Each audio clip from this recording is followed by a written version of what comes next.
state made to correct some of the problems in the prisons, men and women's prisons? I can't really say that they've made any attempts to correct some of the problems because I don't think they know the answers or they're not ready to deal with most of the problems. But they have made several attempts. There's been quite a few pilot programs and new and innovative programs, most of which are ineffective because they're not put into effect to really work. They're put there to pacify society and to pacify the inmates.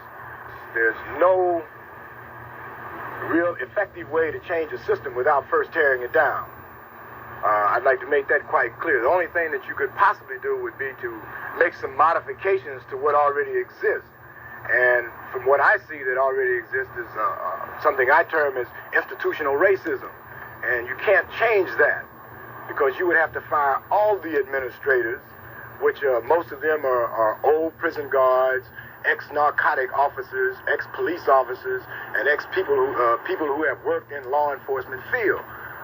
The institutions themselves, they need to have a social adjustment. In other words, there needs to be more academic opportunities made available to inmates, more cultural opportunities made available. How long you been here? I've been in San Quentin for about 5 years. How long you gonna be here? I don't know. What you in for? Armed robbery. What type of changes would you like to see inside the prison? I'd like to see it, this prison system here totally eradicated. This thing they have going here as a prison is a concentration camp, man. That's all I see it as. They got blacks coming in here for petties with a pry, for spitting on the sidewalk. I mean, half the brothers in here, man, you know, in here because they're poor. This is the only reason that they're in the penitentiary. If they had some money, were able to acquire legal aid or something, they wouldn't be in the pen in the first place, you know. Like myself, half of us got railroaded here, didn't know what we was doing, made little old funny deals with the DAs and everything, and ended up in the pen, you know. Myself, as a prison system, this is a total failure. I haven't seen, you know, in my 5 years here, I haven't seen anyone go to the street and continue to be a success. You either hear them about him dying, or hear about he's strung out on dope, or either you see him coming back through the gates not too long afterwards he's released from here. Political prison, as far as to go, any black man who is aware of himself and aware of the things that's going down out there in the streets today is a political prisoner. Man who is aware of himself and aware of the things that's political prison, as far as to go, any black man who is aware of himself and aware of the things that's going down out there in the streets today is a political prisoner. Is aware of himself, he's released from here.